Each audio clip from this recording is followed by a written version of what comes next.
Bismillah, Assalamualaikum warahmatullahi wabarakatuh. Alhamdulillahilladzi arsala rasulahu bil huda wa dinil haqq liyudhhirahu 'ala ad-dini kullihi wa kafa billahi shahida. Asyhadu an la ilaha illallah wahdahu la syarika lah wa asyhadu anna sayyidana Muhammadan 'abduhu wa rasuluhu alladzi la nabiyya wa la rasula ba'dahu. Rabbi shrah li sadri wa yassir li amri wahlul 'uqdatam min lisani yafqahu qawli. Wa ba'd. Faqala ta'ala fi kitabihil karim, a'udzu billahi minasy syaithanir rajim. Bismillahir rahmanir rahim. Wa dharu dhahiral itsmi wa batinah. Innal ladzina yaksibuna sayujzauna bima kanu yaqtarifun. Al-ayat sadaqallahul azim. Hadirin jamaah salat zuhur yang sama-sama mengharap ridha Allah Subhanahu wa taala.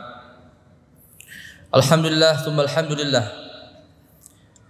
Puji dan syukur marilah kita senantiasa panjatkan kehadirat Allah Subhanahu wa taala, di mana Allah Subhanahu wa taala sampai detik ini masih memberikan kita kesehatan dan kesempatan, sehingga dengan wasilah sehat dan sempat kita dapat melaksanakan salah satu ibadah yang sudah menjadi rutinitas harian kita, yaitu melaksanakan ibadah salat zuhur secara berjamaah. Dan ini merupakan nikmat yang sangat besar, di mana tidak semua manusia, tidak semua kaum muslimin, kaum mukminin dapat merasakan nikmatnya ibadah. Nikmatnya ibadah kepada Allah Subhanahu wa taala. Hanya segelintir orang yang dapat merasakan nikmatnya ibadah salat berjamaah, di mana orang lain mungkin kebanyakan mereka hanya salat, hanya ritualitas saja. Mereka tidak merasakan bagaimana nikmatnya bacaan-bacaan salat.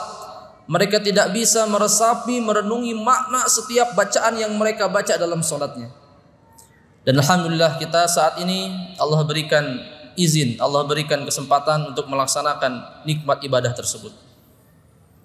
Kemudian juga salawat dan salam semoga tercurah limpahkan kepada Nabi kita yang mulia, Habibana wa Nabiyyana Muhammad sallallahu alaihi wa alihi wasallam, kepada keluarganya, sahabat tabi'in, atba'u tabi'in, para ulama yang ikhlas mengajarkan ajaran-ajarannya. Hadirin jamaah salat zuhur yang Allah muliakan, kehidupan kita di dunia ini merupakan sebuah ujian yang Allah Subhanahu wa taala takdirkan kepada setiap manusia. Dan kehidupan ini penuh dengan perjuangan dan rintangan, di mana Allah Subhanahu wa taala menjadikan dua ujian kepada kita semuanya di dunia ini. Yang pertama adalah ujian syaitan, godaan-godaan syaitan. Yang kedua yaitu godaan hawa nafsu kita. Dan kita dari zaman dahulu, dari sejak Nabi Adam diturunkan ke muka bumi ini, Allah sudah menguji manusia dan keturunannya dengan ujian syaitan dan ujian hawa nafsu mereka. Dan ini tentunya yang harus kita jaga, yang harus kita senantiasa perhatikan. Banyak mungkin umat manusia yang kalah dan tergoda dengan godaan tersebut sehingga melanggar aturan Allah Subhanahu wa taala. Mereka dengan sengaja ataupun tidak sengaja tergoda, terjerumus terhadap godaan-godaan syaitan, yang mana godaan syaitan tersebut akan senantiasa kekal sampai akhir kiamat nanti. Oleh karenanya inilah yang harus kita perjuangkan, yang harus kita perhatikan. Jangan sampai kita tergoda dengan godaan-godaan syaitan yang sudah menjadi musuh yang nyata dan Allah laknat sampai hari kiamat. Namun begitu juga banyak juga manusia yang berhasil melawan godaan syaitan tersebut dan menahan hawa nafsunya, agar tidak meninggalkan perintah-perintah Allah dan juga melanggar aturan ataupun larangan Allah Subhanahu wa taala. Hadirin jamaah salat zuhur yang Allah muliakan. Kenapa? Karena Allah Subhanahu wa taala telah berfirman di dalam Al-Qur'an surah Al-An'am ayat 120. A'udzubillahi minasyaitonir rajim. وَذَرُوا ظَاهِرَ الْإِثْمِ وَبَاطِنَهُ إِنَّ الَّذِينَ يَكْسِبُونَ الْإِثْمَ سَيُجْزَوْنَ بِمَا كَانُوا يَقْتَرِفُونَ. Dan tinggalkanlah dan jauhkanlah segala dosa atau seluruh dosa-dosa yang sifatnya zahir, yang sifatnya terlihat oleh kasat mata kita, yang sifatnya terlihat oleh orang lain yang bisa mengawasi kita, yang bisa melihat gerak-gerik tindak tanduk kita. Wa batinah, dan juga tinggalkanlah dosa yang mungkin tidak bisa dilihat oleh orang lain, yang mungkin tidak terlihat oleh orang lain, yang tidak bisa mengawasi kita, dan hanya kita dan Allah saja yang melihat, dan hanya kita dan Allah saja yang mengetahuinya. Oleh karenanya betapa banyak orang-orang yang mungkin tidak berani melakukan dosa-dosa yang terlihat zahir, kelihatan dosanya, ada di pandangan matanya, ada di depan matanya. Tetapi banyak juga manusia yang mungkin tidak tahan untuk bisa melaksanakan dosa-dosa yang batin, yang tidak terlihat oleh pandangan manusia dan hanya terlihat oleh pandangan dia dan Allah saja. Kenapa? Innal ladzina yaksibuna al-itsma sayujzauna bima kanu yaqtarifun. Sesungguhnya orang-orang yang senantiasa melakukan dosa, hobi melakukan dosa, gemar melakukan dosa maksiat kepada Allah Subhanahu wa taala, sayujzauna bima kanu yaqtarifun. Allah senantiasa tidak akan pernah membiarkan mereka hidup dengan tenang, dan pasti kelak di akhir zaman, di yaumil jaza kelak, kata Allah, sayujzauna bima kanu yaqtarifun, kami pasti akan membalas orang-orang yang senantiasa gemar dan hobi melakukan dosa dan maksiat kepada Allah Subhanahu wa taala, baik secara terang-terangan maupun secara sembunyi-sembunyi. Mudah-mudahan Allah Subhanahu wa taala melindungi kita, membimbing kita supaya kita tidak terjerumus terhadap godaan-godaan syaitan tersebut. Hadirin jamaah salat zuhur yang Allah muliakan, kata larangan dalam Al-Qur'an itu terkhusus dalam bahasa Arab diartikan sebagai an-nahyu, ya, atau an-naha, diambil dari akar kata bahasa Arab an-nahyu yang berarti sebuah larangan, ya. Dan an-nahyu ini seakar dengan kata an-nuhya, ya. An-nuhya itu dinisbatkan kepada ulin nuha, yaitu orang-orang yang berakal. Sehingga jikalau misalkan manusia disebut dengan ulin nuha, orang-orang yang memiliki akal fikiran yang jernih, yang objektif, sehingga dia bisa membedakan mana yang baik, mana yang buruk, tentunya tidak mungkin jikalau kita misalkan disebut sebagai ulin nuha, dengan terang-terangan ataupun sembunyi-sembunyi kita melanggar aturan Allah Subhanahu wa taala. Kenapa? Karena ulin nuha mempunyai kemampuan untuk senantiasa memfilter, membedakan mana yang sekiranya patut dilaksanakan, pantas dilakukan, ataupun mana yang tidak pantas dilakukan sehingga menimbulkan kemaksiatan dan dosa di sisi Allah Subhanahu wa taala. Jadi ulin nuha itu mempunyai kesadaran bahwasanya ketika dia melaksanakan dosa, maka konsekuensinya adalah balasan, azab, siksa Allah Subhanahu wa taala. Dan mereka sadar, ulin nuha tersebut, bahwasanya ketika kita melaksanakan kebaikan, hal itu dirasa baik dan positif, maka dia sadar bahwasanya konsekuensinya adalah reward, pahala, bonus, hadiah yang mungkin jauh lebih besar dibanding godaan yang telah Allah berikan kepadanya, yaitu berupa surganya Allah Subhanahu wa taala. Rasulullah sallallahu alaihi wasallam bersabda, "Ma nahaitukum anhu fajtanibuh, wa ma amartukum bihi fa'tu minhu mastata'tum." Apa yang telah aku larang, kata Rasulullah sallallahu alaihi wasallam, kepada kalian, fajtanibuhu, seyogyanya kalian hindari, seyogyanya kalian perhatikan, jauhi seluruh hal-hal yang sekiranya dilarang oleh Allah dan dilarang oleh Rasulullah sallallahu alaihi wasallam. Kenapa? Karena apa yang keluar dari lisan Rasul, dari lisan Rasulullah sallallahu alaihi wasallam itu merupakan wahyu yang sama sifatnya dengan wahyu yang Allah turunkan kepadanya. Dalam Al-Quran dikatakan, wa ma yantiqu 'anil hawa in huwa illa wahyu yuha. dan apa yang keluar dari lisan Nabi, perkataan Nabi, perbuatan Nabi, ya, takrir Nabi, ketetapan Nabi, iya atau tidaknya Nabi, itu tidaklah bersumber dari hawa nafsunya belaka, tidaklah bersumber dari keinginannya semata.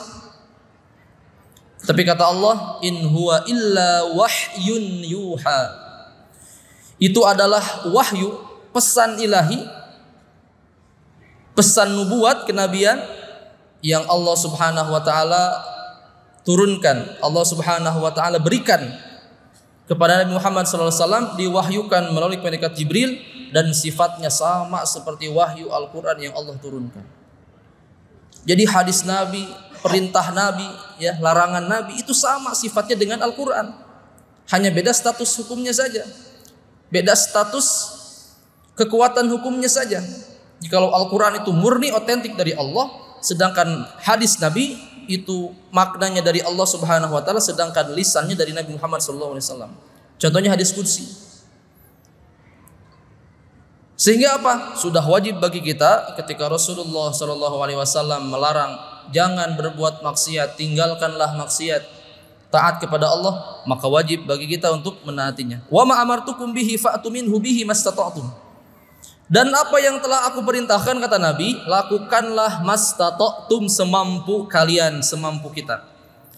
Nah, di sini menarik jamaah sekalian bahwasanya ketika Allah sudah melarang sesuatu, Allah sudah mengharamkan sesuatu, maka wajib bagi kita untuk meninggalkan seluruhnya. Sudah wajib bagi kita untuk meninggalkan seluruhnya secara mutlak. Tidak ada tawar-menawar lagi. Allah melarang berbuat dosa, misalkan Allah melarang mencuri, jangan mencuri. Mutlak tidak ada tawar-menawar. Allah melarang zina, jangan sampai kita mendekati zina. Tidak ada tawar-menawar. Tetapi jika Allah memerintahkan sebuah perintah ketaatan, ya, Allah memerintahkan sebuah ketaatan untuk kita lakukan, kata Rasul apa? Mastata'tum, maka lakukanlah semampu kalian, semampu kita. Sejalan dengan firman Allah Subhanahu wa taala, fattaqullaha mastata'tum, dan bertakwalah kepada Allah semampu apa yang kita bisa. Kenapa? La yukallifullahu nafsan illa wus'aha. Ya. Allah tidak pernah membebani, ya, mentaklifi, membebani sebuah hukum kepada seorang manusia, seorang mukmin, itu melampaui kemampuan atau batas kemampuan seorang hambanya. Jadi kalau misalkan kita belum sanggup melaksanakan sholat tahajud 8 rakaat, ya jalani saja, lakukan saja 2-4 rakaat. Kita belum sanggup melaksanakan duha setiap hari, ya minimal seminggu 3 kali. Kita tidak mampu misalkan melaksanakan puasa Daud, ya sehari puasa sehari tidak, minimal kita melaksanakan puasa Senin Kamis. Sehingga itulah yang disebut dengan mastata'tum, bertakwa semampu apa yang kita bisa. Ya. Ini menunjukkan di dalam syarah hadis Arba'in Nawawi, ya, memaparkan bahwasanya hadis tersebut menunjukkan a'dhamati lutfillah. Apa itu a'dhamatu lutfillah? Menunjukkan keagungan, kebesaran, kerahman-rahiman Allah Subhanahu wa taala, dan menunjukkan betapa lembutnya Allah Subhanahu wa taala kepada hamba-hambanya. Kenapa? Karena Allah memerintahkan untuk taat, itu Allah memberikan kelonggaran semampu kita, sesuai dengan kemampuan diri kita. Kalau kita tidak mampu, ya kita jalani saja sesuai dengan kemampuan kita. Seperti contoh, Allah Subhanahu wa taala sudah mensyariatkan adanya sholat jamak dan qasar misalkan. Itu sebagai keringanan, sebagai uzur, sebagai rukhsah bagi mereka misalkan yang melakukan perjalanan yang jauh, safar yang jauh misalkan, untuk beribadah kepada Allah Subhanahu wa taala, dan mereka misalkan merasa terbebani, lalu Allah berikan rukhsah, keringanan untuk melaksanakan sholat jamak dan qasar. Bagaimana ayat tersebut atau hadis tersebut menunjukkan a'dhamatu lutfillah, keagungan ataupun kebesaran kerahman rahiman Allah Subhanahu wa taala, kelembutan Allah kepada setiap hamba-hambanya. Jadi ketika kita dituntut untuk menjauhi larangan, maka Allah menuntut untuk menjauhi larangan dengan sempurna. Tetapi jika Allah memerintahkan sebuah perintah, Allah ingin kita, menuntut kita dengan melaksanakan sesuai dengan kemampuan kita, tanpa memaksakan diri atas kemampuan yang kita bisa. Jadi beban taklif itu tidak Allah berikan di luar batas kemampuan seorang hambanya, ya.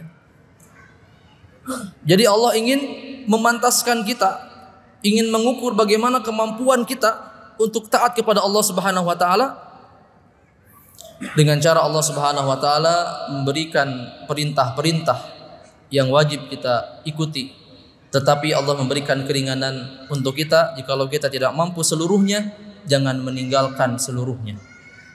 Jikalau kita tidak mampu melaksanakan seluruhnya, jangan tinggalkan seluruhnya.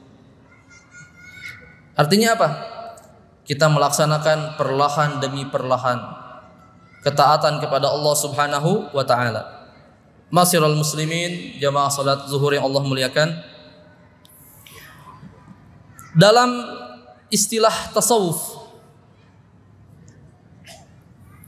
at-tahrim atau ujian tersebut diistilahkan dengan al-maksiyah, kemaksiatan. Lalu kemudian di dalam kitab Sulamut Taufik, ya, kitab fikih atau kitab tauhid, kitab tasawuf yang mungkin kita pernah dengar, bahwasanya setidaknya ada 7 anggota tubuh yang harus kita jaga dari maksiat kepada Allah Subhanahu wa taala. Apa saja? Yang pertama adalah jaga hati kita dari maksiat hati. Dari misalkan berikrar dalam hati kita dengan hal-hal yang tidak baik, hal-hal yang kurang baik, hal-hal yang tidak positif.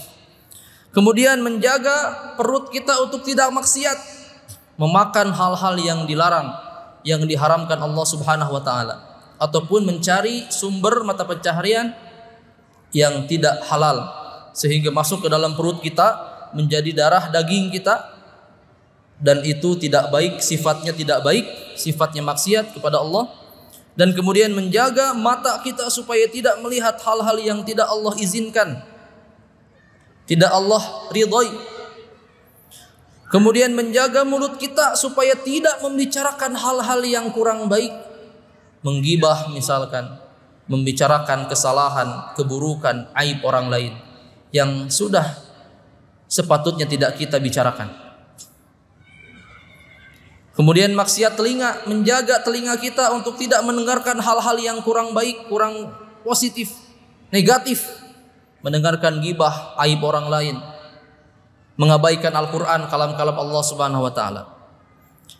Dan terakhir, maksiat badan kita, sehingga kita harus menjaga badan kita, jisim kita, supaya tidak bermaksiat kepada Allah Subhanahu wa ta'ala. Ma'asyiral muslimin rahimakumullah, mudah-mudahan Allah Subhanahu wa ta'ala melindungi kita, menjaga kita di setiap langkah aktivitas kita. Allah membimbing kita supaya tetap berada di dalam jalan Allah Subhanahu wa taala. Ihdinas siratal mustaqim, jalan Allah yang lurus, yaitu siratal ladzina an'amta alaihim, jalan mereka orang-orang yang Allah berikan nikmat kepadanya. Ghairil maghdubi alaihim, bukan golongan orang-orang yang Allah murkai, orang-orang kafir, orang-orang yang membenci agama Allah Subhanahu wa taala. Waladdallin, dan bukan juga orang-orang yang sesat, yang disesatkan Allah Subhanahu wa taala. Nauzubillah tsumma nauzubillah min dzalik. Jemaah sekalian, itu saja yang bisa disampaikan, mudah-mudahan menjadi ilmu yang bermanfaat bagi kita semuanya. Ilal liqa ma'as salamah, hadanallahu wa iyyakum ajma'in. Assalamualaikum warahmatullahi wabarakatuh.